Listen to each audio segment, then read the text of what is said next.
$3,500-4,000 Canadian dollar ਜਿਹੜਾ ਹੈ ਨਾ ਉਹ ਲਾਸ ਕਰਕੇ ਬਹਿ ਗਿਆ 1 ਮਿੰਟ ਦੇ ਵਿੱਚ ਹੀ।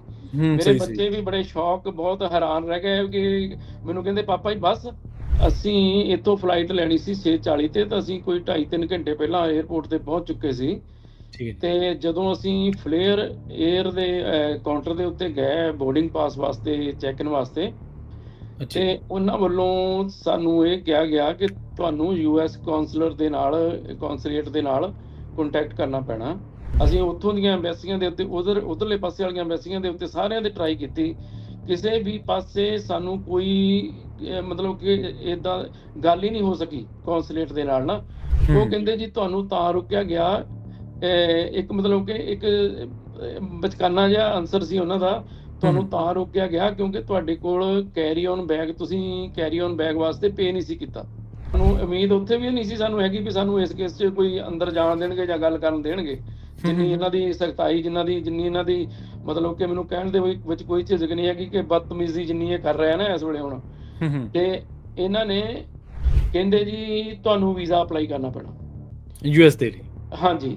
ਮੈਂ ਕਿਹਾ ਮੈਂ ਮਤਲਬ ਕਿ ਉੱਥੇ ਸ਼ੌਕ ਹੋ ਗਿਆ। ਮੈਂ ਕਿਹਾ ਵੀ ਮੈਂ ਉਹਨੂੰ ਵੀ ਕਿਹਾ, ਮੈਂ ਕਿਹਾ ਵੀ ਇਹ ਮੈਂ ਕਿਹਾ ਕਿਸੇ ਵੀ ਪਾਸਿਓਂ ਸਾਨੂੰ ਕੋਈ ਇਦਾਂ ਦੀ ਇਨਫੋਰਮੇਸ਼ਨ ਨਹੀਂ। ਅਸੀਂ ਅੱਜ ਵੀ ਤੁਹਾਡਾ ਸਾਰਾ ਵੈਬਸਾਈਟ ਫੋਲ ਲਿਆ, ਤੁਹਾਡੇ ਫੋਨਾਂ ਦੇ ਉੱਤੇ ਜਦੋਂ ਗੱਲਾਂ ਕਰੀਦੀਆਂ ਉੱਥੇ ਵੀ ਤੁਸੀਂ ਬਹੁਤ ਹੁੱਬ ਕੇ ਗੱਲਾਂ ਕਹਿੰਦੇ ਆ ਕਿ ਕੈਨੇਡੀਅਨ ਵਾਸਤੇ ਕੋਈ ਵੀਜ਼ੇ ਦੀ ਉਹ ਹੈ ਨਹੀਂ, ਕੋਈ ਵੀ ਮਤਲਬ ਕਿ ਵੀਜ਼ਾ ਨਹੀਂ ਲੈਣਾ ਪੈਂਦਾ। ਭਈ ਕੀ ਐਕਸੈਪਸ਼ਨ ਆ ਸਾਨੂੰ, ਮਤਲਬ ਕਿ ਕੀ ਸਾਡਾ ਦੋਸ਼ ਆ ਕਿ ਜਾਂ ਮਤਲਬ ਕਿ ਕਿਹੜਾ ਸਾਡੇ ਤੇ ਦੋਸ਼ ਲੱਗਿਆ ਹੋਇਆ ਜਿਹਦੇ ਕਰਕੇ ਅਸੀਂ ਉਸ ਚੀਜ਼ ਤੋਂ ਬਾਹਰ ਆ।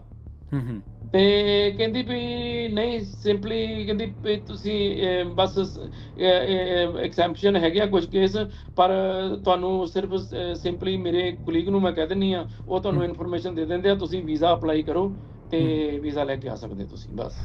ਕਿਉਂਕਿ ਪਤਾ ਕੀ ਆ, ਮੈਨੂੰ ਇੱਕ ਹੈਰਾਨਗੀ ਦੀ ਗੱਲ ਇਹ ਆ ਕਿ ਉਹ ਨਾ ਹੀ ਕਾਊਂਟਰ ਤੇ ਨਾ ਹੀ ਲੇਡੀ ਜਿਹਦੇ ਨਾਲ ਮੈਂ ਫੋਨ ਦੇ ਉੱਤੇ ਗੱਲ ਕਰ ਰਿਹਾ ਸੀ ਕੌਂਸਲਰ ਦੇ ਵਿੱਚ, ਕੌਂਸੂਲੇਟ ਦੇ ਵਿੱਚ, ਹਾਂਜੀ, ਉਹਨਾਂ ਦੋਨਾਂ ਨੇ ਮੇਰੇ ਕੋਲੋਂ ਕੋਈ ਮੇਰੀ ਇਨਫੋਰਮੇਸ਼ਨ ਨਹੀਂ ਲਈ ਵੀ ਮੈਂ ਕੌਣ ਆ, ਕੀ ਮੇਰੀ ਡੇਟ ਆਫ ਬਰਥ ਆ, ਕੀ ਮੇਰਾ ਨਾਂ ਆ, ਕੁਝ ਨਹੀਂ ਪੁੱਛਿਆ ਜੀ। ਮੈਂ ਤੁਹਾਨੂੰ ਇੱਕ ਗੱਲ ਦੱਸ, ਜਦੋਂ ਵੀ ਇਹਨਾਂ ਦੇ ਫੋਨ ਦੇ ਉੱਤੇ ਫੋਨ ਕਰੀਏ ਨਾ, ਹਾਂਜੀ, ਜਦੋਂ ਤੁਸੀਂ ਉੱਥੇ ਵੀਜ਼ੇ ਵਾਸਤੇ ਕਰਦੇ ਆ ਤਾਂ ਉਹ ਖੁਦ ਉਹ ਇਹ ਗੱਲ ਕਹਿੰਦੇ ਆ ਕਿ ਕੈਨੇਡੀਅਨ ਸਿਟੀਜ਼ਨ ਵਾਸਤੇ ਸ਼ਾਰਟ ਟਰਮ ਵਿਜ਼ਿਟ ਵਾਸਤੇ ਕਿਸੇ ਵੀ ਕਿਸਮ ਦੇ ਵੀਜ਼ੇ ਦੀ ਜ਼ਰੂਰਤ ਨਹੀਂ।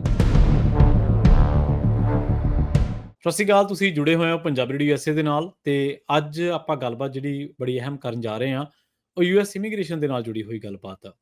ਆਪਾਂ ਕਈ ਦਿਨਾਂ ਤੋਂ ਖਬਰਾਂ ਕਰ ਰਹੇ ਹਾਂ ਜਿਹਦੇ ਵਿੱਚ ਟਰੰਪ ਪ੍ਰਸ਼ਾਸਨ ਤੋਂ ਬਾਅਦ US ਇਮੀਗ੍ਰੇਸ਼ਨ ਦੇ ਵਿੱਚ ਕੀ ਕੁਝ ਤਬਦੀਲੀਆਂ ਆਈਆਂ ਨੇ, ਡਿਪੋਰਟੇਸ਼ਨ ਦੇ ਬਾਰੇ ਆਪਾਂ ਲਗਾਤਾਰ ਚਰਚਾਵਾਂ ਕਰ ਰਹੇ ਹਾਂ। ਪਰ ਅੱਜ ਦੀ ਗੱਲਬਾਤ ਦੇ ਵਿੱਚ ਆਪਣੇ ਨਾਲ ਕੈਨੇਡਾ ਤੋਂ ਜਗਦੀਪ ਸਿੰਘ ਜੀ ਜੁੜਨਗੇ। ਜਗਦੀਪ ਸਿੰਘ ਜੀ ਦੇ ਨਾਲ US ਉਹ ਟਰੈਵਲ ਕਰਨਾ ਚਾਹੁੰਦੇ ਸੀਗੇ, ਕੈਨੇਡੀਅਨ ਉਹ ਸਿਟੀਜ਼ਨ ਨੇ, ਪਹਿਲਾਂ ਵੀ 1-2 ਦਫਾ ਉਹ US ਦੇ ਵਿੱਚ ਆ ਚੁੱਕੇ ਨੇ, ਅਮਰੀਕਾ ਦੇ ਵਿੱਚ ਆ ਚੁੱਕੇ ਨੇ। ਪਰ ਇਸ ਟਾਈਮ ਜਿਹੜਾ ਕੁਝ ਵਾਪਰਿਆ ਉਹਨਾਂ ਦੇ ਨਾਲ ਆਪਾਂ ਸਾਂਝਾ ਕਰਾਂਗੇ। ਬਹੁਤ ਲੋਕਾਂ ਦੇ ਨਾਲ ਕਈ ਵਾਰੀ ਚੀਜ਼ਾਂ ਵਾਪਰ ਜਾਂਦੀਆਂ ਨੇ ਇਮੀਗ੍ਰੇਸ਼ਨ ਦੇ ਤੌਰ ਤੇ, ਪਰ ਇਹ ਵੀ ਇੱਕ ਵੱਡੇ ਗੁਰਦੇ ਦਾ ਕੰਮ ਆ, ਵੱਡੇ ਜਿਗਰੇ ਦਾ ਕੰਮ ਹੈ ਕਿ ਜੋ ਤੁਹਾਡੇ ਨਾਲ ਵਾਪਰਿਆ ਉਹਨੂੰ ਦੂਜੇ ਲੋਕਾਂ ਦੇ ਨਾਲ ਸ਼ੇਅਰ ਕਰਨਾ ਇਨਫੋਰਮੇਸ਼ਨ ਦੇ ਤੌਰ ਤੇ, ਤਾਂ ਜੋ ਜਾਣਕਾਰੀ ਉਹਨਾਂ ਦੇ ਵੀ ਕੰਮ ਆ ਸਕੇ ਤੇ ਕਿਸੇ ਦੀ ਖੱਜਲ ਖੁਆਰੀ ਤੋਂ ਬਚਤ ਹੋ ਸਕੇ। ਇਹਨਾਂ ਸ਼ੋਅ ਦੇ ਦਰਮਿਆਨ ਆਪਾਂ ਇਹ ਵੀ ਦੇਖਿਆ ਕਿ ਬਹੁਤ ਸਾਰੇ ਲੋਕ ਜਿਹੜੇ ਗ੍ਰੀਨ ਕਾਰਡ ਹੋਲਡਰ ਨੇ ਉਹਨਾਂ ਦੇ ਮਨਾਂ ਦੇ ਵਿੱਚ ਬਹੁਤ ਸਾਰੇ ਸ਼ੰਕੇ ਆਏ। ਇਸ ਤੱਕ ਕਿ ਕਈ ਲੋਕਾਂ ਨੇ ਜਦੋਂ ਅਸੀਂ ਜਾਣਕਾਰੀਆਂ ਸ਼ੇਅਰ ਕਰਦੇ ਹਾਂ ਇਹਨਾਂ ਸਾਰੀਆਂ ਜੋ ਵੀ ਵਿਵਸਥਾਵਾਂ ਕੀਤੀਆਂ ਗਈਆਂ ਨੇ, ਚਾਹੇ ਕੋਈ ਗ੍ਰੀਨ ਕਾਰਡ ਹੋਲਡਰ ਆ ਚਾਹੇ ਕੋਈ ਹੋਰ, ਤੇ ਜਦੋਂ ਜਾਣਕਾਰੀ ਦੇ ਤੌਰ ਤੇ ਇਤਰਾਜ਼ ਕਰਨ ਵੀ ਸਾਡੇ ਪਰਸਨਲੀ ਜਿਹੜਾ ਪੰਜਾਬੀ ਰੇਡੀਓ USA ਨੂੰ ਟਾਰਗੇਟ ਕਰਦੇ ਨੇ, ਜਿਹੜਾ ਕਿ ਬਿਲਕੁਲ ਨਜਾਇਜ਼ ਆ। ਅਸੀਂ ਜੋ ਵੀ ਜਾਣਕਾਰੀ ਹੁੰਦੀ ਹੈ ਉਹ ਤੁਹਾਡੇ ਨਾਲ ਸਾਂਝੀ ਕਰਦੇ ਹਾਂ। ਕੈਨੇਡੀਅਨ ਸਿਟੀਜ਼ਨਸ ਦੇ ਲਈ USA ਆਉਣ ਦੇ ਲਈ ਕੀ ਪ੍ਰਾਵਧਾਨ ਹੈ, ਕੀ ਮਾਦਾ ਹੈ, ਕੀ ਉਹਦੇ ਲਈ ਰੂਲ ਐਂਡ ਰੈਗੂਲੇਸ਼ਨਸ ਨੇ, ਉਹ ਆਪਾਂ ਨੂੰ ਸਾਰਿਆਂ ਨੂੰ ਪਤਾ ਹੀ ਆ। ਆਪਣੇ ਨਾਲ ਜੁੜੇ ਨੇ ਕੈਨੇਡਾ ਤੋਂ ਜਗਦੀਪ ਸਿੰਘ ਜੀ। ਜਗਦੀਪ ਸਿੰਘ ਜੀ ਸਤਿ ਸ਼੍ਰੀ ਅਕਾਲ, ਸਵਾਗਤ ਹੈ ਜੀ ਪੰਜਾਬੀ ਰੇਡੀਓ USA ਤੇ। ਸਤਿ ਸ਼੍ਰੀ ਅਕਾਲ ਜੀ, ਬਹੁਤ ਮਿਹਰਬਾਨੀ ਜੀ ਮੇਰੀ ਇਨਫੋਰਮੇਸ਼ਨ ਸ਼ੇਅਰ ਕਰਨ ਵਾਸਤੇ। ਜੀ ਜਗਦੀਪ ਸਿੰਘ ਜੀ, ਤੁਸੀਂ ਕੈਨੇਡੀਅਨ ਸਿਟੀਜ਼ਨ ਹੋ ਜੀ ਜੀ, ਤੇ ਤੁਹਾਨੂੰ US ਆਉਣ ਤੋਂ ਰੋਕਿਆ ਗਿਆ ਜੀ, ਤੁਹਾਡਾ ਕਹਿਣਾ ਇਹ ਹੈ, ਤੇ ਉਹ ਕੀ ਕਾਰਨ ਸੀ, ਕੀ ਪੂਰੀ ਘਟਨਾ ਦੱਸਿਓ ਜ਼ਰਾ ਤਫਸੀਲ ਦੇ ਨਾਲ। ਇਹ ਦੇਖੋ ਜੀ, ਕੱਲ 20 ਮਾਰਚ 2025 ਸਾਡੀ 6:40 ਮਾਰਨਿੰਗ ਦੇ ਉੱਤੇ ਐਡਮਿੰਟਨ ਤੋਂ ਫੀਨਿਕਸ ਵਾਸਤੇ ਫਲਾਈਟ ਸੀ। ਠੀਕ ਹੈ ਜੀ। ਮੈਂ ਤੇ ਮੇਰੀਆਂ 2 ਬੇਟੀਆਂ, ਜਿਨ੍ਹਾਂ ਦੇ ਵਿੱਚੋਂ ਇੱਕ ਅਡਲਟ ਆ, ਇੱਕ ਮਾਈਨਰ ਆ, ਤਿੰਨੇ ਹੀ ਅਸੀਂ ਕੈਨੇਡੀਅਨ ਸਿਟੀਜ਼ਨ 2019 ਦੇ ਹੋਏ ਆ। ਤੇ ਅਸੀਂ ਇੱਥੋਂ ਫਲਾਈਟ ਲੈਣੀ ਸੀ 6:40 ਤੇ, ਤਾਂ ਅਸੀਂ ਕੋਈ 2.5-3 ਘੰਟੇ ਪਹਿਲਾਂ 에ਅਰਪੋਰਟ ਤੇ ਪਹੁੰਚ ਚੁੱਕੇ ਸੀ। ਠੀਕ ਹੈ ਜੀ। ਤੇ ਜਦੋਂ ਅਸੀਂ ਫਲੇਅਰ 에ਅਰ ਦੇ ਕਾਊਂਟਰ ਦੇ ਉੱਤੇ ਗਏ ਬੋਰਡਿੰਗ ਪਾਸ ਵਾਸਤੇ, ਚੈੱਕ ਇਨ ਵਾਸਤੇ, ਅੱਛਾ ਤੇ ਜੀ। ਉਹਨਾਂ ਵੱਲੋਂ ਸਾਨੂੰ ਇਹ ਕਿਹਾ ਗਿਆ ਕਿ ਤੁਹਾਨੂੰ ਯੂਐਸ ਕੌਂਸਲਰ ਦੇ ਨਾਲ, ਕੌਂਸੂਲੇਟ ਦੇ ਨਾਲ ਕੰਟੈਕਟ ਕਰਨਾ ਪੈਣਾ। ਤੁਹਾਨੂੰ ਤਿੰਨਾਂ ਨੂੰ ਜਾਂ ਤੁਹਾਨੂੰ ਸਿਰਫ ਇਕੱਲਿਆਂ ਨੂੰ ਤੁਹਾਨੂੰ? ਹਾਂਜੀ, ਮੈਂ ਸਪੈਸੀਫਿਕਲੀ ਪੁੱਛਿਆ ਕਿ ਭਈ ਇਕੱਲੇ ਮੇਰੇ ਵਾਸਤੇ ਜਾਂ ਕਿਵੇਂ, ਕਹਿੰਦੇ ਨਹੀਂ, ਆਲ ਆਫ ਯੂ। ਠੀਕ ਹੈ, ਠੀਕ ਹੈ। ਤੇ ਫਿਰ ਉਹਨਾਂ ਨੂੰ ਮੈਂ ਪੁੱਛਿਆ, ਮੈਂ ਕਿਹਾ ਵੀ ਕੀ ਰੀਜ਼ਨ ਕੀ ਆ? ਉਹ ਕਹਿੰਦੇ ਅਸੀਂ ਰੀਜ਼ਨ ਤੁਹਾਨੂੰ ਕੁਝ ਨਹੀਂ ਦੱਸ ਸਕਦੇ, ਨਾ ਹੀ ਸਾਡੇ ਕੋਲ ਹੈ, ਹੂੰ, ਹੂੰ। ਕਿ ਤੁਹਾਨੂੰ ਸਾਡੇ ਕੋਲ ਇਹੀ ਇਨਫੋਰਮੇਸ਼ਨ ਹੈ ਕਿ ਤੁਹਾਨੂੰ ਉਹਨਾਂ ਨਾਲ ਕੰਟੈਕਟ ਕਰਨਾ ਪੈਣਾ, ਹੂੰ, ਯੂਐਸ ਹੂੰ, ਹੂੰ। ਕੌਂਸੂਲੇਟ ਜੀ, ਦੇ ਨਾਲ। ਜੀ, ਜੀ। ਫਿਰ ਉਸ ਟਾਈਮ ਦੇ ਉੱਤੇ ਤਾਂ ਇੰਨਾ ਸਵੇਰਾ ਹੁੰਦਾ, ਉਸ ਟਾਈਮ ਦੇ ਉੱਤੇ ਕਿਸੇ ਵੀ ਪਾਸੇ ਕੋਈ ਵੀ ਕੌਂਸੂਲੇਟ ਖੁੱਲਿਆ ਨਹੀਂ ਸੀ ਹੈਗਾ। ਹੂੰ, ਹੂੰ। ਅਸੀਂ ਵੇਟ ਕੀਤੀ ਹੈ 8 ਵਜੇ ਤੱਕ, ਕਿਉਂਕਿ ਸਾਡੇ ਤਾਂ ਚਲੋ ਉਦੋਂ ਜੇ ਹੈ ਸੀ ਟਾਈਮ, ਪਰ 8 ਵਜੇ ਜਦੋਂ ਵੱਜੇ ਟੋਰਾਂਟੋ ਦੇ ਹਿਸਾਬ ਨਾਲ, ਹੂੰ, ਅਸੀਂ ਉੱਥੋਂ ਦੀਆਂ ਐਮਬੈਸੀਆਂ ਦੇ ਉੱਤੇ, ਉਧਰਲੇ ਪਾਸੇ ਵਾਲੀਆਂ ਐਮਬੈਸੀਆਂ ਦੇ ਉੱਤੇ ਸਾਰਿਆਂ ਦੇ ਟਰਾਈ ਕੀਤੀ। ਕਿਸੇ ਵੀ ਪਾਸੇ ਸਾਨੂੰ ਕੋਈ ਮਤਲਬ ਕਿ ਏਦਾਂ ਗੱਲ ਹੀ ਨਹੀਂ ਹੋ ਸਕੀ ਕੌਂਸੂਲੇਟ ਦੇ ਨਾਲ ਨਾ, ਹੂੰ, ਕਿਉਂਕਿ ਹੂੰ। ਸਾਡਾ ਜਿਹੜਾ ਕੇਸ ਆ, ਇਹਦਾ ਕੋਈ ਉਹਦੇ ਵਿੱਚ ਕੋਈ ਆਪਸ਼ਨ ਹੀ ਨਹੀਂ ਆਉਂਦਾ ਵੀ ਕਿਹੜਾ ਬਟਨ ਦਬਾਈਏ, ਕਿਵੇਂ, ਕਿੱਥੇ ਜਾਈਏ, ਕਿੱਥੇ ਨਾ ਜਾਈਏ। ਹਾਂਜੀ। ਤੇ ਤੇ ਫਿਰ ਅਸੀਂ ਬਹੁਤ ਖੱਜਲ ਖੁਆਰ 3-4 ਘੰਟੇ ਹੋ ਕੇ, ਹੂੰ, ਹੂੰ। ਫਿਰ ਅਸੀਂ ਸੋਚਿਆ ਵੀ ਚਲੋ ਅਸੀਂ ਘਰ ਆ ਗਏ। ਘਰ ਆ ਕੇ ਹੂੰ। ਅਸੀਂ 에ਅਰਲਾਈਨ ਨੂੰ ਫੋਨ ਕੀਤਾ। ਜਦੋਂ 에ਅਰਲਾਈਨ ਨੂੰ ਫੋਨ ਕੀਤਾ ਤਾਂ 에ਅਰਲਾਈਨ ਤੋਂ ਵੀ ਸਾਨੂੰ ਬੜੀ ਇੱਕ ਨਿਰਾਸ਼ਾਜਨਕ ਹੱਥ ਲੱਗੀ। ਜਾਣਕਾਰੀ ਮਿਲੀ। ਹੂੰ, ਉਹ ਹੂੰ। ਕਹਿੰਦੇ ਜੀ ਤੁਹਾਨੂੰ ਤਾਂ ਰੋਕਿਆ ਗਿਆ, ਇੱਕ ਮਤਲਬ ਕਿ ਇੱਕ ਬਚਕਾਨਾ ਜਿਹਾ ਆਨਸਰ ਸੀ ਉਹਨਾਂ ਦਾ, ਹੂੰ, ਤੁਹਾਨੂੰ ਹੂੰ। ਤਾਂ ਰੋਕਿਆ ਗਿਆ ਕਿਉਂਕਿ ਤੁਹਾਡੇ ਕੋਲ ਕੈਰੀ ਔਨ ਬੈਗ, ਤੁਸੀਂ ਕੈਰੀ ਔਨ ਬੈਗ ਵਾਸਤੇ ਪੇ ਨਹੀਂ ਸੀ ਕੀਤਾ। ਓਹ! ਤੇ ਅੱਛਾ। ਅੱਛਾ, ਫਿਰ ਉਹਨਾਂ ਨੂੰ ਅਸੀਂ ਕਿਹਾ ਕਿ ਇੱਕ ਤੇ ਪਹਿਲੀ ਤਾਂ ਗੱਲ ਇਹ ਵੀ ਕੈਰੀ ਔਨ ਬੈਗ ਵਾਸਤੇ ਅਗਰ ਨਹੀਂ ਪੇ ਕੀਤਾ ਤਾਂ ਪੇ ਕੀਤਾ ਜਾ ਸਕਦਾ ਹੈ, ਉਹਦੇ ਲਈ ਹਾਂਜੀ, ਹਾਂਜੀ। ਉਹਦੇ ਲਈ ਬੰਦੇ ਨੂੰ ਘਰ ਨੂੰ ਥੋੜ੍ਹਾ ਭੇਜ ਦਿੱਤਾ ਜਾਂਦਾ। ਹਾਂਜੀ, ਹਾਂਜੀ, ਬਿਲਕੁਲ। ਤੇ ਦੂਜਾ ਇਹ ਕਿ ਸਾਨੂੰ ਤਾਂ ਉੱਥੋਂ ਏਦਾਂ ਕਿਸੇ ਨੇ ਨਹੀਂ ਕਿਹਾ 에ਅਰਪੋਰਟ ਤੋਂ ਇਹ ਕੁਛ, ਹੂੰ, ਸਾਨੂੰ ਹੂੰ। ਤਾਂ ਇਹੀ ਕਿਹਾ ਗਿਆ ਕਿ ਵੀ ਤੁਹਾਨੂੰ ਤੁਸੀਂ ਤੁਹਾਨੂੰ ਯੂਐਸ ਕੌਂਸੂਲੇਟ ਨੂੰ। ਹਾਂ, ਯੂਐਸ ਕੌਂਸਲਰ ਨਾਲ ਕੰਟੈਕਟ ਕਰੋ, ਅਦਰਵਾਈਜ਼ ਹੂੰ, ਸਾਨੂੰ ਹੋਰ ਚੈੱਕ ਇਨ ਬੈਗ ਇੱਕ ਸੀ ਸਾਡਾ, ਉਹਦਾ ਅਸੀਂ ਆਲਰੇਡੀ ਪੇ ਕੀਤਾ ਹੋਇਆ ਸੀ। ਹੂੰ, ਹੂੰ। ਤੇ ਅਸੀਂ ਉਹਨਾਂ ਨੂੰ ਕਿਹਾ ਵੀ ਤੁਸੀਂ, ਤੁਹਾਡਾ ਤਾਲਮੇਲ ਨਹੀਂ ਹੈਗਾ ਆਪਸ ਵਿੱਚ, ਹੂੰ। ਕਿਉਂਕਿ ਤੁਹਾਡੀ ਇੱਕ ਚੀਜ਼, ਇੱਕੋ ਹੀ ਅਦਾਰਾ ਜਿਹੜਾ ਆ, ਉਹ ਇੱਕ ਥਾਂ ਤੋਂ ਕੁਝ ਹੋਰ ਇਨਫੋਰਮੇਸ਼ਨ ਦੇ ਰਿਹਾ, ਦੂਜੇ ਥਾਂ ਤੋਂ ਹੋਰ ਦੂਜੀ ਥਾਂ ਤੋਂ। ਇਨਫੋਰਮੇਸ਼ਨ ਦੇ ਰਿਹਾ। ਉਹਨਾਂ ਨੂੰ ਹੂੰ। ਅਸੀਂ ਕਿਹਾ ਵੀ ਤੁਸੀਂ ਉਹਨਾਂ ਨਾਲ ਗੱਲ ਕਰੋ, ਤੇ ਉਹ ਕਹਿੰਦੇ ਜੀ ਨਹੀਂ, ਅਸੀਂ ਤੁਹਾਡੇ ਨਾਲ ਨਹੀਂ ਗੱਲ ਕਰ, ਅਸੀਂ ਉਹਨਾਂ ਨਾਲ ਨਹੀਂ ਗੱਲ ਕਰ ਸਕਦੇ। ਠੀਕ ਹੈ। ਫਿਰ ਮੈਂ ਕਿਹਾ ਵੀ ਚਲੋ ਏਦਾਂ ਆ, ਵੀ ਤੁਸੀਂ ਆਪਣੇ ਕਿਸੇ ਹਾਇਰ ਰੈਂਕ ਦੇ ਬੰਦੇ ਨਾਲ ਮੇਰੀ ਗੱਲ ਕਰਾ ਦਿਓ। ਹੂੰ, ਹੂੰ। ਤੇ ਕਹਿੰਦੇ ਜੀ ਓਕੇ, ਉਹ ਅਸੀਂ ਏਦਾਂ ਕਰਦੇ ਹਾਂ ਵੀ ਉਹ ਤੁਹਾਨੂੰ ਫੋਨ ਕਰਨਗੇ ਫਿਰ, ਤੇ ਤੁਸੀਂ ਆਪਣਾ ਫੋਨ ਔਨ ਰੱਖਿਓ। ਮੈਂ ਕਿਹਾ ਠੀਕ ਹੈ। ਮੈਂ ਅੱਜ ਤੱਕ, ਹੁਣ ਤੱਕ ਉਹਨਾਂ ਦਾ ਕੋਈ ਫੋਨ ਨਹੀਂ ਆਇਆ ਮੈਨੂੰ। 에ਅਰਲਾਈਨ ਤੇ ਦਾ। ਹਾਂਜੀ, ਜਦੋਂ ਇਹ ਕੁਝ ਹੋਇਆ ਫਿਰ ਅਸੀਂ ਦੁਬਾਰਾ 에ਅਰਪੋਰਟ ਤੇ ਗਏ। ਅਸੀਂ ਉਹਨਾਂ ਨੂੰ ਕਿਹਾ ਹੂੰ, ਵੀ ਤੁਹਾਡੀ ਇੱਕ ਤੁਹਾਡੀ ਆਪਰੇਟਰ ਜਿਹੜਾ ਹੋਰ ਇਨਫੋਰਮੇਸ਼ਨ ਦੇ ਰਿਹਾ, ਤੁਸੀਂ ਹੋਰ ਦੇ ਰਹੇ, ਗੱਲ ਕੀ ਗੱਲ ਆ? ਹੂੰ, ਉਹ ਹੂੰ। ਕਹਿੰਦੇ ਅਸੀਂ ਨਹੀਂ ਕੁਝ ਵੀ ਕਹਿ ਸਕਦੇ ਵੀ ਉਹਨਾਂ ਨੇ ਤੁਹਾਨੂੰ ਕੀ ਕਿਹਾ ਕੀ ਨਹੀਂ, ਭਈ ਹੂੰ। ਅਸੀਂ ਜੋ ਤੁਹਾਨੂੰ ਕਹਿ ਰਹੇ ਹਾਂ ਉਹਦੇ ਮੁਤਾਬਕ ਤੁਹਾਨੂੰ ਚੱਲਣਾ ਪੈਣਾ। 에ਅਰਪੋਰਟ ਵਾਲੇ ਫਿਰ ਉਸੇ ਗੱਲ ਤੇ ਸਟੈਂਡ ਕਰਦੇ ਸੀ ਹਾਂ, ਵੀ ਉਹ ਤੁਸੀਂ ਯੂਐਸ, ਉਸੇ ਗੱਲ ਦੇ ਉੱਤੇ ਸੀ। ਅਸੀਂ ਤਾਂ ਇਹ ਵੀ ਸੋਚਿਆ ਤੁਸੀਂ ਵੀ ਯੂਐਸ ਸ਼ਾਇਦ, ਕੌਂਸੂਲੇਟ ਨਾਲ। ਹਾਂਜੀ। ਹਾਂ, ਵੀ ਸ਼ਾਇਦ ਉਹਨਾਂ ਦੇ ਵਿੱਚ ਕੋਈ ਇਨਫੋਰਮੇਸ਼ਨ ਗਲਤ ਹੋ ਗਈ ਹੋਊਗੀ, ਵੀ ਅਸੀਂ ਦੁਬਾਰਾ ਜਾ ਕੇ ਫਿਰ ਕਨਫਰਮ ਕਰ ਲੈਂਦੇ ਹਾਂ। ਹੂੰ, ਹੂੰ, ਹੂੰ। ਤੇ ਉਹਨਾਂ ਕੋਲ ਫਿਰ ਉਹੀ ਆਨਸਰ ਸੀ। ਹੂੰ, ਫਿਰ ਅਸੀਂ ਸੋਚਿਆ ਵੀ ਹੁਣ ਹੋਰ ਕਿਸੇ ਪਾਸੇ ਤਾਂ ਗੱਲ ਨਹੀਂ ਹੋ ਰਹੀ, ਵੀ ਹੂੰ। ਚੱਲ 300 ਕਿਲੋਮੀਟਰ ਹੈਗਾ ਆ, ਵੀ ਆਪਾਂ ਡਰਾਈਵ ਕਰਕੇ ਕੈਲਗਰੀ ਚਲੇ ਜਾਂਦੇ ਹਾਂ। ਕੈਲਗਰੀ ਤੋਂ ਜਾ ਕੇ ਸ਼ਾਇਦ, ਸਾਨੂੰ ਉਮੀਦ ਉੱਥੇ ਵੀ ਨਹੀਂ ਸੀ ਸਾਨੂੰ ਹੈਗੀ ਵੀ ਸਾਨੂੰ ਇਸ ਕੇਸ 'ਚ ਕੋਈ ਅੰਦਰ ਜਾਣ ਦੇਣਗੇ ਜਾਂ ਗੱਲ ਕਰਨ ਦੇਣਗੇ। ਹੂੰ, ਹੂੰ, ਜਿੰਨੀ ਹੂੰ। ਇਹਨਾਂ ਦੀ ਸਖਤਾਈ, ਜਿੰਨੀ ਇਹਨਾਂ ਦੀ ਮਤਲਬ ਕਿ ਮੈਨੂੰ ਕਹਿਣ ਦੇ ਵਿੱਚ ਕੋਈ ਝਿਜਕ ਨਹੀਂ ਹੈਗੀ ਕਿ ਬਦਤਮੀਜ਼ੀ ਜਿੰਨੀ ਇਹ ਕਰ ਰਿਹਾ ਨਾ ਇਸ ਵੇਲੇ ਹੁਣ। ਹੂੰ, ਹੂੰ। ਤੇ ਇਹਨਾਂ ਨੇ ਫਿਰ ਉਹਨਾਂ ਨੇ, ਉੱਥੇ ਅਸੀਂ ਗਏ ਤਾਂ ਉੱਥੇ ਸਾਨੂੰ ਗਾਰਡ ਨੇ ਕਿਹਾ ਕਿ ਵੀ ਤੁਹਾਡਾ ਕੇਸ ਬੜਾ ਅਜੀਬ ਜਿਹਾ, ਮੈਨੂੰ ਵੀ ਨਹੀਂ ਪਤਾ ਲੱਗ ਰਿਹਾ ਵੀ ਕੀ, ਪਰ ਮੈਂ ਤੁਹਾਡੀ ਟਰਾਈ ਕਰਦਾ ਗੱਲ ਕਰਾਉਣ ਦੀ। ਠੀਕ ਹੈ। ਫਿਰ ਉਹਨੇ ਅੱਗੇ ਤੁਸੀਂ ਇਨ ਪਰਸਨ ਯੂਐਸ ਕੌਂਸੂਲੇਟ ਗਏ? ਜੀ, ਅਸੀਂ ਤਿੰਨੇ ਹੀ ਹਾਂਜੀ। ਜਣੇ ਗਏ ਫਿਰ ਉੱਥੇ। ਹੂੰ, ਹੂੰ। ਉੱਥੇ ਜਾ ਕੇ ਫਿਰ ਉਹਨੇ ਮੈਨੂੰ ਇਕੱਲੇ ਨੂੰ ਅੰਦਰ ਜਾਣ ਦਿੱਤਾ ਤੇ ਮੈਂ ਤਿੰਨਾਂ ਦੇ ਪਾਸਪੋਰਟ ਲੈ ਕੇ ਅੰਦਰ ਚਲੇ ਗਿਆ, ਤੇ ਉੱਥੇ ਥੱਲੇ ਕਾਊਂਟਰ ਸੀਗਾ। ਹਾਂਜੀ। ਉੱਥੇ 2 ਲੇਡੀਜ਼ ਬੈਠੀਆਂ ਹੋਈਆਂ ਸੀਗੀਆਂ। ਲੇਡੀਜ਼ ਨਾਲ ਮੈਂ ਗੱਲ ਜਾ ਕੇ ਕੀਤੀ। ਮੈਂ ਕਿਹਾ ਵੀ ਇਸ ਤਰ੍ਹਾਂ, ਹੂੰ, ਵੀ ਮੈਂ ਉਹਨੂੰ ਕੈਨੇਡੀਅਨ ਪਾਸਪੋਰਟ ਬਾਹਰੋਂ ਹੀ ਦਿਖਾਏ, ਮਤਲਬ ਕਿ ਉਹਨਾਂ ਨੇ ਪਾਸਪੋਰਟ ਮੇਰੇ ਖੋਲ ਕੇ ਨਹੀਂ ਦੇਖੇ, ਨਾ ਹੀ ਉਹਨਾਂ ਨੇ ਮੈਨੂੰ ਪੁੱਛਿਆ ਮੈਂ ਕੌਣ ਆ, ਮੇਰਾ ਕੀ ਨਾਂ ਹੈ। ਹੂੰ, ਹੂੰ। ਉਹਨਾਂ ਨੇ ਸਿਰਫ ਮੇਰੀ ਕਹਾਣੀ ਸੁਣੀ ਵੀ ਛੋਟੀ ਜੀ, ਤੇ ਮੈਂ ਉਹਨਾਂ ਨੂੰ ਕਿਹਾ, ਮੈਂ ਕਿਹਾ ਉੱਥੇ ਗਿਆ ਸੀ, ਉਹਨਾਂ ਨੇ ਬੋਰਡਿੰਗ ਪਾਸ ਨਹੀਂ ਦਿੱਤੇ, ਕਹਿੰਦੇ ਯੂਐਸ ਕੌਂਸੂਲੇਟ ਦੇ ਨਾਲ ਕਰੋ ਕੰਟੈਕਟ। ਸਾਡਾ ਮਤਲਬ ਕਿ ਮੈਨੂੰ ਸਮਝ ਨਹੀਂ ਲੱਗ ਰਹੀ ਵੀ ਕਿਵੇਂ ਉਹ ਕਰਨਾ ਹੈ। ਹੂੰ, ਹੂੰ। ਤੇ ਫਿਰ ਉਹ ਕਹਿੰਦੇ ਜੀ ਠੀਕ ਆ। ਉਹਨੇ ਆਪਣੇ ਕਿਸੇ ਹਾਇਰ ਡਿਪਾਰਟਮੈਂਟ ਦੇ ਵਿੱਚ ਗੱਲ ਕੀਤੀ। ਹੂੰ। ਉੱਥੇ ਲੇਡੀ ਫੋਨ ਦੇ ਉੱਤੇ ਗੱਲ ਕੀਤੀ ਉਹਨੇ ਉੱਥੋਂ ਹੀ ਨਾ, ਠੀਕ ਹੈ ਜੀ। ਤੇ ਗੱਲ ਕੀਤੀ। ਉਹਨੇ ਸਾਰੀ ਗੱਲਬਾਤ ਦੱਸੀ ਜਿੱਦਾਂ ਮੈਂ ਦੱਸੀ ਸੀ ਉਹਨੂੰ। ਤੇ ਫਿਰ ਉਹ ਲੇਡੀ ਜਿਹਦੇ ਨਾਲ ਗੱਲ ਕਰ ਰਹੀ ਸੀ ਤੇ ਉਹਨੇ ਕਿਹਾ ਵੀ ਮੇਰੀ ਗੱਲ ਕਰਾਓ ਮੇਰੇ ਨਾਲ ਨਾ, ਮਤਲਬ ਜਦੋਂ ਮੇਰੇ ਨਾਲ ਗੱਲ ਕੀਤੀ ਉਹਨਾਂ ਨੇ ਤਾਂ ਮੈਨੂੰ ਕਹਿੰਦੇ ਭਈ ਤੁਹਾਨੂੰ ਬੋਰਡਿੰਗ ਪਾਸ ਨਹੀਂ ਮਿਲੇ ਤੇ ਤੁਹਾਡੀ ਇਹ ਫਲਾਈਟ ਕੈਂਸਲ ਹੋ ਗਈ। ਮੈਂ ਕਿਹਾ ਹਾਂਜੀ। ਕਹਿੰਦੇ ਜੀ ਤੁਹਾਨੂੰ ਵੀਜ਼ਾ ਅਪਲਾਈ ਕਰਨਾ ਪੈਣਾ ਯੂਐਸ ਦੇ ਲਈ। ਹਾਂਜੀ। ਮੈਂ ਕਿਹਾ ਮੈਂ ਮਤਲਬ ਕਿ ਉੱਥੇ ਸ਼ੌਕ ਹੋ ਗਿਆ। ਮੈਂ ਕਿਹਾ ਵੀ ਮੈਂ ਉਹਨੂੰ ਵੀ ਕਿਹਾ, ਮੈਂ ਕਿਹਾ ਵੀ ਇਹ ਮੈਂ ਕਿਹਾ ਕਿਸੇ ਵੀ ਪਾਸਿਓਂ ਸਾਨੂੰ ਕੋਈ ਏਦਾਂ ਦੀ ਇਨਫੋਰਮੇਸ਼ਨ ਨਹੀਂ। ਅਸੀਂ ਅੱਜ ਵੀ ਤੁਹਾਡਾ ਸਾਰਾ ਵੈਬਸਾਈਟ ਫੋਲ ਲਿਆ, ਤੁਹਾਡੇ ਫੋਨਾਂ ਦੇ ਉੱਤੇ ਜਦੋਂ ਗੱਲਾਂ ਕਰੀਦੀਆਂ ਉੱਥੇ ਵੀ ਤੁਸੀਂ ਬਹੁਤ ਹੁੱਬ ਕੇ ਗੱਲਾਂ ਕਹਿੰਦੇ ਆ ਕਿ ਕੈਨੇਡੀਅਨ ਵਾਸਤੇ ਕੋਈ ਵੀਜ਼ੇ ਦੀ ਉਹ ਹੈ ਨਹੀਂ, ਕੋਈ ਵੀ ਮਤਲਬ ਕਿ ਵੀਜ਼ਾ ਨਹੀਂ ਲੈਣਾ ਪੈਂਦਾ। ਕੋਈ ਭਾਜੀ ਕੋਈ 에ਅਰਪੋਰਟ ਤੇ ਕੋਈ ਭਰਨਾ ਪੈਂਦਾ ਹੋਵੇ ਔਨ ਅਰਾਈਵਲ ਵੀਜ਼ੇ ਦਾ ਕੋਈ ਹੋਵੇ, ਕੋਈ ਇਸ ਤਰ੍ਹਾਂ ਦਾ ਵੀ ਹੈਗਾ ਉਹਨਾਂ ਨੇ ਨਹੀਂ ਦੱਸਿਆ? ਜੀ ਨਹੀਂ, ਕੁਝ ਵੀ ਨਹੀਂ ਹੈਗਾ ਇੱਥੋਂ ਵਾਸਤੇ ਤਾਂ ਕੁਝ ਵੀ ਨਹੀਂ ਹੈਗਾ।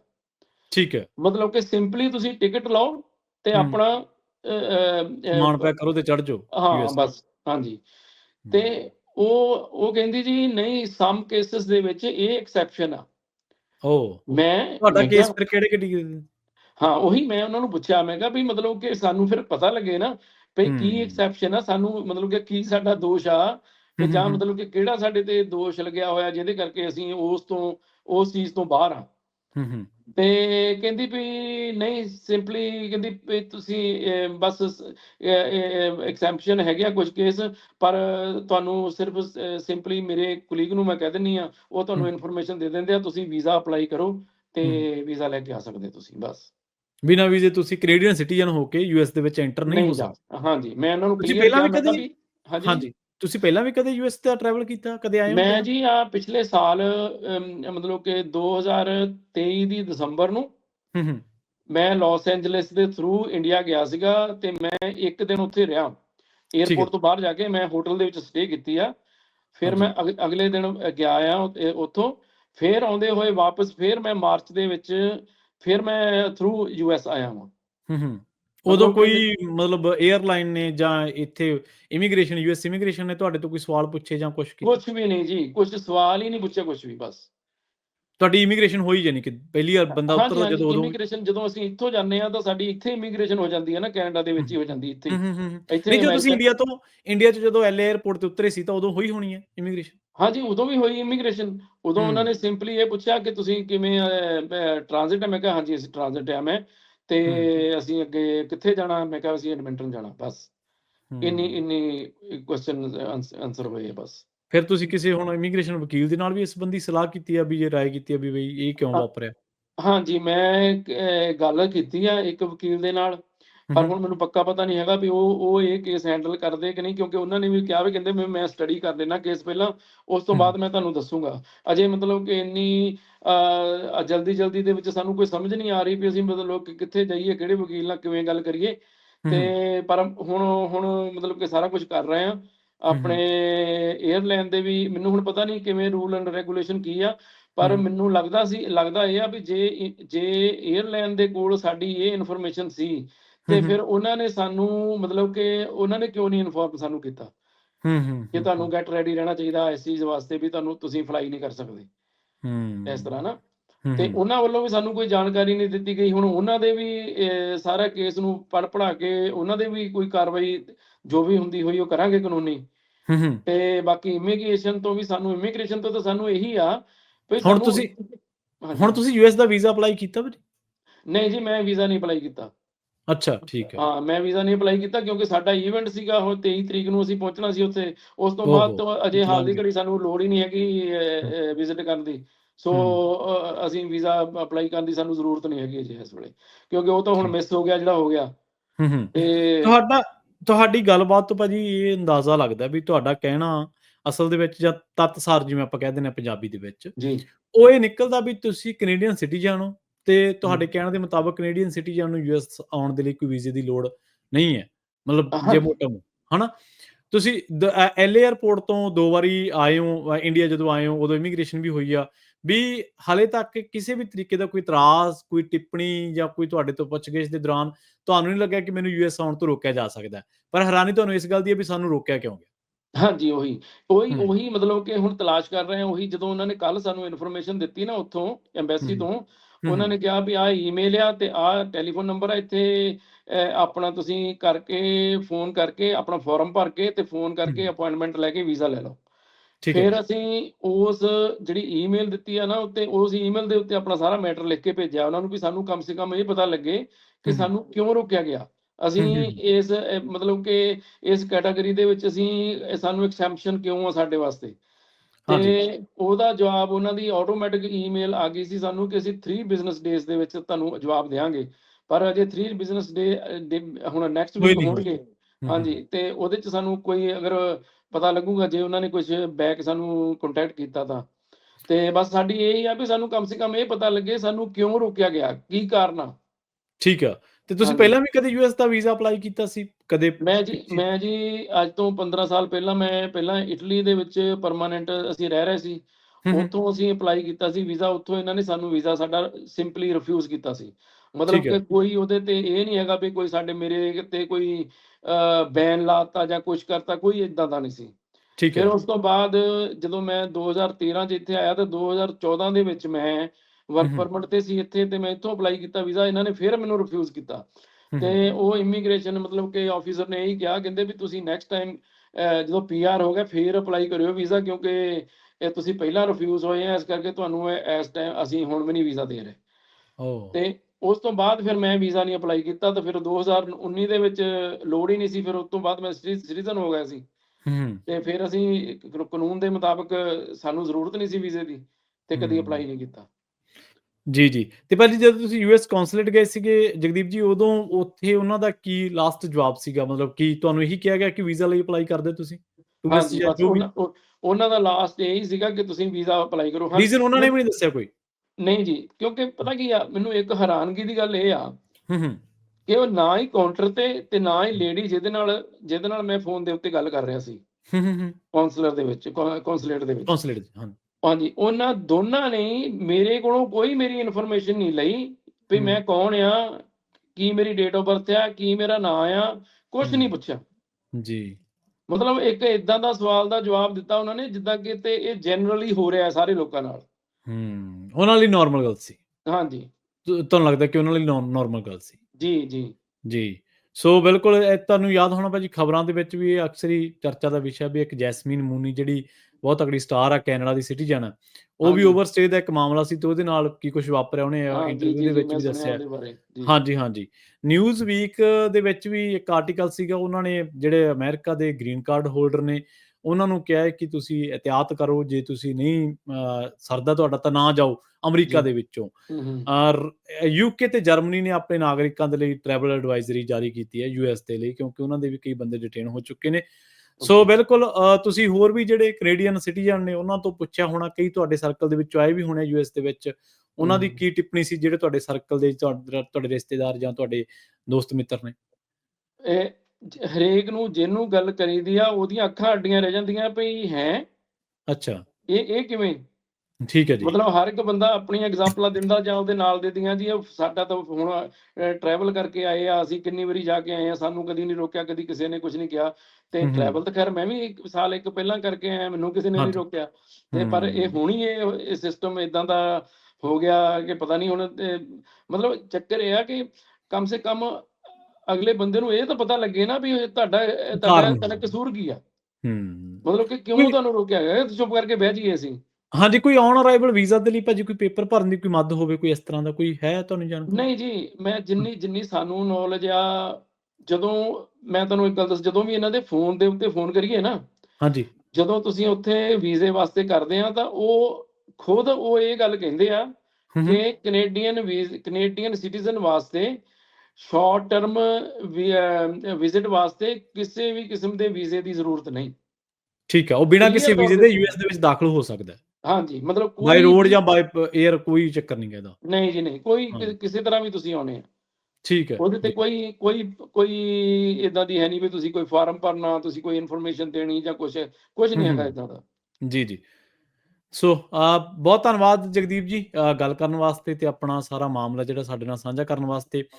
ਜਗਦੀਪ ਜੀ ਨੇ ਪੰਜਾਬੀ USA ਦੇ ਨਾਲ ਜੁੜੇ ਹੋਏ ਨੇ ਤੇ ਉਹਨਾਂ ਨੇ ਪੰਜਾਬੀ USA ਨੂੰ ਅਪਰੋਚ ਕਰਕੇ ਉਹਨਾਂ ਦਾ ਜਿਹੜਾ ਮਕਸਦ ਸੀਗਾ, ਇਸ ਕਰਕੇ ਉਹਨਾਂ ਨੇ ਇਨਫੋਰਮੇਸ਼ਨ ਸਾਂਝੀ ਕੀਤੀ। ਮੰਤਵ ਇਹ ਸੀਗਾ ਵੀ ਦੂਜੇ ਲੋਕਾਂ ਤੱਕ ਵੀ ਜਿਹੜੀ ਜਾਣਕਾਰੀ ਆ ਉਹ ਪਹੁੰਚਦੀ ਹੋ ਸਕੇ। ਕੋਈ ਸੁਨੇਹਾ ਦੇਣਾ ਚਾਹੁੰਦੇ ਹੋ, ਕੋਈ ਗੱਲ ਐਡ ਕਰਨੀ ਚਾਹੁੰਦੇ ਹੋ ਜਗਦੀਪ ਜੀ?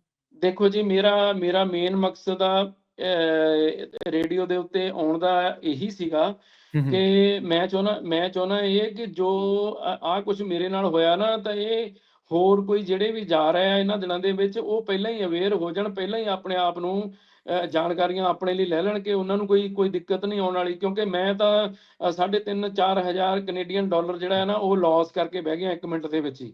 ਮੇਰੇ ਬੱਚੇ ਵੀ ਬੜੇ ਸ਼ੌਕ, ਬਹੁਤ ਹੈਰਾਨ ਰਹਿ ਗਏ ਕਿ ਮੈਨੂੰ ਕਹਿੰਦੇ ਪਾਪਾ ਜੀ ਬਸ ਇੰਨੇ ਦੇ ਵਿੱਚ ਹੀ ਖਤਮ ਕਹਾਣੀ ਹੋ ਗਈ, ਬਸ ਵੀ ਅਸੀਂ ਕੌਂਸੂਲੇਟ ਨੂੰ ਕੰਟੈਕਟ ਕਰਨਾ। ਤੇ ਮੈਂ ਕਿਹਾ ਬਸ ਇਸ ਤਰ੍ਹਾਂ ਹੀ ਹੋਇਆ, ਬਸ ਜੋ ਹੋਣਾ ਸੀਗਾ। ਸਹੀ ਹੈ ਜੀ, ਬਿਲਕੁਲ। ਤੇ 에ਅਰਲਾਈਨ ਨੇ ਕੋਈ ਕੰਪਨਸੇਟ ਕੀਤਾ ਜਾਂ 에ਅਰਲਾਈਨ ਦੇ ਨਾਲ ਕਿ ਉਹ ਚੱਲ ਰਹੀ ਹੈ ਹਲੇ? ਨਹੀਂ ਜੀ, 에ਅਰਲਾਈਨ ਦੇ ਨਾਲ ਮੈਂ ਅਜੇ ਤੱਕ ਨਹੀਂ ਕੀਤਾ। 에ਅਰਲਾਈਨ ਦੇ ਨਾਲ ਕਿਉਂਕਿ ਮੈਂ ਚਾਹੁੰਦਾ ਉਹਨਾਂ ਨਾਲ ਮੈਂ ਕਾਨੂੰਨੀ ਲੜਾਈ ਲੜਨੀ ਚਾਹੁੰਦਾ, ਤੇ ਇਸ ਕਰਕੇ ਮੈਂ ਉਹਨਾਂ ਦੇ ਨਾਲ ਅਜੇ ਕੋਈ ਵੀ ਗੱਲਬਾਤ ਨਹੀਂ ਕੀਤੀ। ਮੈਂ ਵਕੀਲ ਦੀ ਸਲਾਹ ਲਏ ਤੋਂ ਬਿਨਾਂ ਉਹਨਾਂ ਨੂੰ ਕੁਝ ਵੀ ਲਿਖਣਾ ਪੜ੍ਹਨਾ ਨਹੀਂ ਚਾਹੁੰਦਾ ਅਜੇ। ਨਹੀਂ ਚਾਹੁੰਦਾ ਸੀ। ਤੇ ਇਸ ਕਰਕੇ ਮੈਂ ਕਿਉਂਕਿ ਉਹਨਾਂ ਦਾ ਤਾਂ ਮੈਨੂੰ ਪਤਾ ਹੈ ਭਈ ਉਹਨਾਂ ਦੀ ਤਾਂ ਗਲਤੀ ਹੈ ਹੀ ਹੈ। ਇੱਕ ਤਾਂ ਡਬਲ ਇਨਫੋਰਮੇਸ਼ਨ ਮਿਲ ਰਹੀ ਆ ਮੈਨੂੰ, ਇੱਕ ਥਾਂ ਤੋਂ ਕੁਝ ਹੋਰ ਤੇ ਦੂਜੇ ਥਾਂ ਤੋਂ ਕੁਝ। ਤੇ ਇੱਕ ਇਹ ਆ ਕਿ ਜੇ ਉਹਨਾਂ ਦੇ ਕੋਲ ਮੇਰੀ ਇਨਫੋਰਮੇਸ਼ਨ ਸੀਗੀ ਤੇ ਉਹਨਾਂ ਨੇ ਮੈਨੂੰ ਇਨਫੋਰਮ ਕਿਉਂ ਨਹੀਂ ਕੀਤਾ, ਮੈਨੂੰ ਲਾਸ ਹੋਣ ਦਿੱਤਾ ਮੇਰਾ, ਜੋ ਮਤਲਬ ਕਿ ਹੋ ਗਿਆ ਮੇਰਾ ਹੁਣ ਤੱਕ। ਜੀ ਬਹੁਤ ਬਹੁਤ ਧੰਨਵਾਦ ਜਗਦੀਪ ਜੀ ਤੁਹਾਡਾ ਗੱਲਬਾਤ ਦੇ ਲਈ। ਬੜੀ ਮਿਹਰਬਾਨੀ ਜੀ। ਹਾਂਜੀ, ਬਹੁਤ ਤੁਹਾਡੀ ਮਿਹਰਬਾਨੀ, ਤੁਸੀਂ ਮੈਨੂੰ ਮੌਕਾ ਦਿੱਤਾ ਲੋਕਾਂ ਤੱਕ ਆਪਣੀ ਗੱਲ ਪਹੁੰਚਾਉਣ ਦਾ। ਤੇ ਮੇਰੇ ਵੱਲੋਂ ਸਾਰਿਆਂ ਨੂੰ ਸਤਿ ਸ੍ਰੀ ਅਕਾਲ। ਸਤਿ ਸ੍ਰੀ ਅਕਾਲ ਜੀ।